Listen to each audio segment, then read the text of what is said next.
Good afternoon बच्चों। अब तो आपका दोहराव का कार्य चल रहा है। मैं उम्मीद करती हूँ आप अपनी पढ़ाई सही तरीके से कर रही होंगी और जो कुछ भी पहला आपको पढ़ाया गया है इसको आप दोहराते रहिएगा। और एक चीज़ और मैं आपको बता रही हूँ, अगर आपको कुछ पूछना हो तो आप अपने अभिभावक की अनुमति से आप आकर विद्यालय में मुझसे पूछ भी सकती हैं।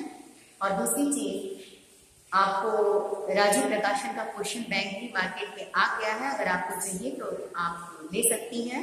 बाकी तो जो नोट्स मैंने लिखवा दिया, अगर उतना भी आप तैयार कर लेंगे बच्चों तो आना उसी में से है। और ध्यानपूर्वक हर दिन का वीडियो भी आप देखती जाएंगे तो इससे बाहर कुछ भी नहीं पूछा जाएगा, लेकिन अगर आप चाहती हैं तो ले सकती हैं अपनी सुविधा के अनुसार। और साहित्य का इतिहास आप अच्छी तरीके से पढ़िएगा, हर कवि और लेखक की रचनाओं को ध्यान से देखिएगा क्योंकि उसी से पूछा जाता है।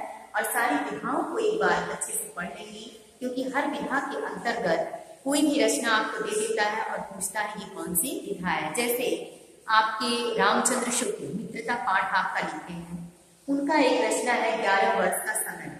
मान लीजिए दे दिया कि 11 वर्ष का समय ये कौन सी विधा है, तो ये उनकी कहानी विधा है। क्योंकि रामचंद्र शुक्ल एक श्रेष्ठ आलोचक और निबंधकार के रूप में जाने जाते हैं, इसलिए आपका दिमाग उधर नहीं जाएगा। इसीलिए जब भी आप जीवनी पढ़िए उस जीवनी में इतना जरूर ध्यान दीजिएगा कि कौन सी रचना किस विधा के अंतर्गत आती है और किसकी है। इतना जब आप ध्यान रखेंगे बच्चों तो आपका कहीं से कोई प्रश्न गलत नहीं होगा। और आपको देखिए पर्यायवाची शब्द भी 2 नंबर का पूछा जाता है, ये याद करने की चीज है। आप उसको रटते जाइए, एक बार दोहराते जाइए क्योंकि ये सारी चीजें आप प्राइमरी सेक्शन से भी पढ़ती आ रही हैं। तत्व तत्सम आता है, उसको भी पढ़ते जाइए। इसके बाद आप देखिए पर्यायवाची हो गया, तत्व तत्सम आ गया।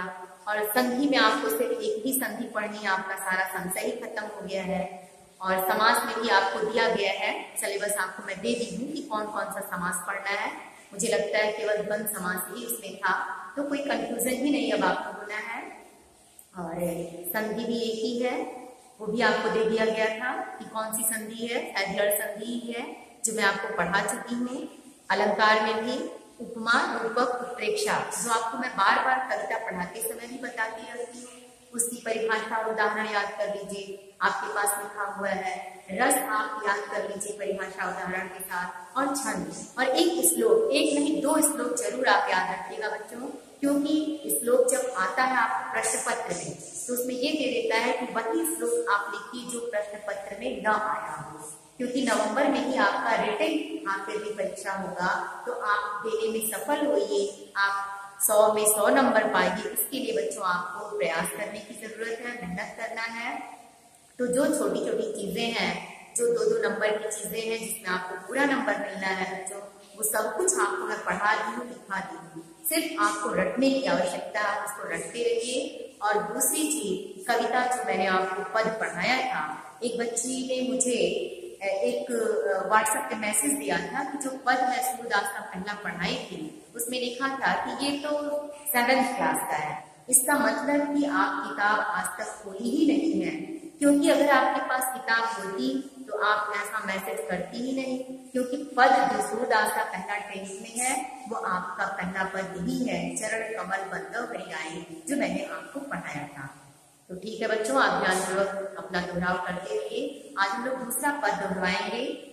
देखिए, अभिगत गति कछु कहत न आवे, ज्यों पूंगे मीठे फल औरस अंतर्गत की भावै, परम स्वाद सब ही सुनिरंतर अमित दोष उपजावै, मन बानी को अगम अगोचर जो सो जाने जो पावै, रूप रेख गुण जाति जुगत बिनु निरालंब भावै, सब विधि अगम विचार ताकि सूर्य सगुण पर गावै।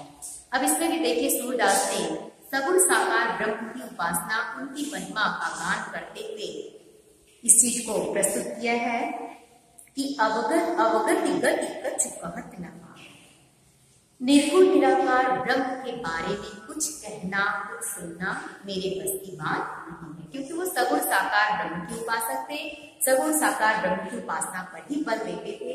इसलिए कहते हैं अभिगत गति कछु कहत न आवे, निर्गुण निराकार ब्रह्म की गति को जानना, समझना, उसके बारे में कहना मेरे बस की की बात नहीं है। उसको देखिए कैसे उन्होंने स्पष्ट किया है, जैसे ज्यों गूंगे मीठे फल को रस अंतर्गत ही भावे। जैसे कि गूंगे व्यक्ति को कोई मीठा रसीला फल दे दीजिए, जैसे लंगड़ा आम या मीठा कोई आम दे दीजिए और उसको वो चूसता है। ज्यों गूंगे मीठे फल को रस अंतर्गत ही भावे, वो उस मीठे फल को खाता है और उसके स्वाद को अंदर ही अंदर महसूस करता है। अंतर्गत ही भाव है, वो स्वादिष्ट मीठा रसीला आम को चूस कर या कोई भी फल खा करके उसके स्वाद को अंदर अंदर ही अनुभव करता है। जो परम स्वाद सब ही निरंतर अमित दोष उपजावे, उसके असीम स्वाद को वो अंदर ही महसूस करके अमित दोष उपजावे, असीम संतोष की अनुभूति करता है। उसे वो अपनी वाणी से प्रकट नहीं कर पाता, क्योंकि मन वाणी को अगम अगोचर सो जाने जो पावे। उसी तरह से तुम्हारा निर्गुण निराकार ब्रह्म है, जो मन और वाणी से परे है, सो जाने जो पावे, उसको वही जान सकता है जिसने उसको पा लिया है। अब यहाँ देखिए कवि कहता है कि उसको वही जान सकता है जिसने उसको पा लिया है। अर्थात जिस तरह से गूंगा एक मीठा रसीला फल खा करके उसके स्वाद को अंदर ही अंदर महसूस करता है और अंदर अंदर असीम संतोष की अनुभूति करता है, क्योंकि उसने पाया, खाया, उसको अनुभव किया।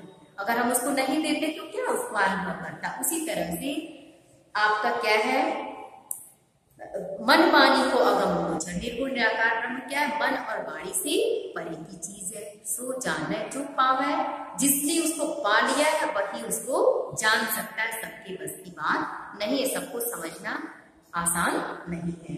रूप क्यों? क्योंकि रूप रेख गुण जाति जुगत बीन निरालंब की भाव है। निर्गुण निराकार ब्रह्म का न कोई रूप है, न कोई रेखा है, न कोई विशेष उसका गुण है, न एक उसकी कोई विशेष जाति है।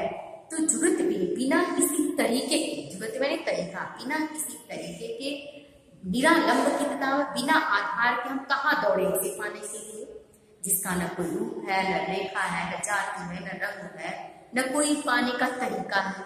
तो निरालंब की तथा बिना आधार के हम कहाँ दौड़े उसे पाने के लिए।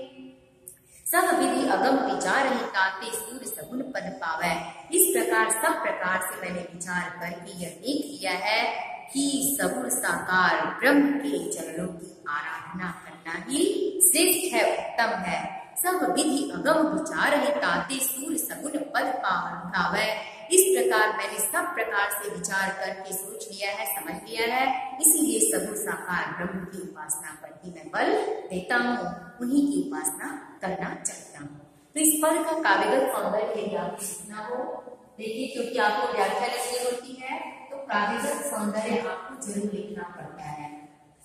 तो काव्यगत सौंदर्य पे आपका 2 नंबर होता है, व्याख्या पे अगर 6 नंबर है तो 2 नंबर आपकी काव्यगत सौंदर्य पे होगा। उसमें सबसे पहले पूछेगा भाषा, तो भाषा इसकी क्या है, ब्रज भाषा है। फिर दूसरा चीज आपका आएगा दूसरे नंबर से छंद। छंद आपका गे पद है, क्योंकि ये गाने योग्य है। गे पद हो गया, भाषा ब्रज हो गई। अलंकार पूछेगा, तो हर पद में अलंकार में अनुप्रास अलंकार जरूर रहता है, क्योंकि अनुप्रास के 5 भेदों में कहीं न कहीं वो आपको मिल ही जाता है।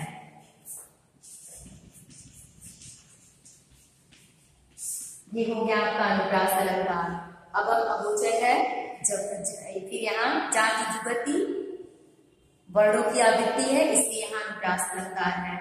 और दूसरी चीज, एक चीज और आप देखिए, इसमें जो ये कहा गया है, इसका अगर आपको कहा जाए रस, तो शांत रस है। शांत रस के साथ गुण आपका प्रसाद होगा। ये आपका प्रसाद गुण हो गया, शांत रस हो गया। शब्द शक्ति,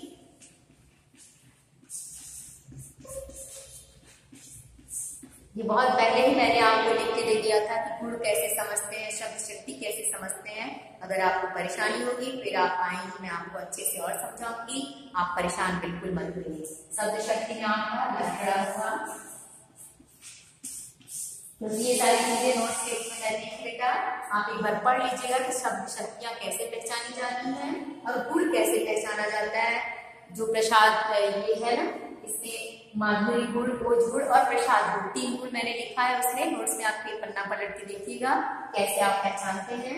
और अगर मान लीजिए आपको प्रसंग पूछा जाए, सबसे पहले आपको लिखना क्या होता है, संदर्भ, संदर्भ के बाद प्रसंग। तो प्रसंग में क्या लिखेंगी, इसमें सगुण साकार ब्रह्म की उपासना पर बल दिया गया। सबसे पहले क्या डालेंगे व्याख्या में, संदर्भ, संदर्भ के बाद प्रसंग, प्रसंग में क्या लिखेंगे, इसमें सगुण साकार ब्रह्म की उपासना पर बल दिया गया है। इसके बाद व्याख्या लिखेंगे, व्याख्या के बाद आपका काव्यगत सौंदर्य होगा, जिसके अंतर्गत ये सारी चीजें आपको लिखनी है। थैंक यू बच्चों, मैं उम्मीद करती हूँ आप जरूर से अपनी तैयारी करेंगी और सारे बच्चों को A ग्रेड में आना है हिंदी में सब में।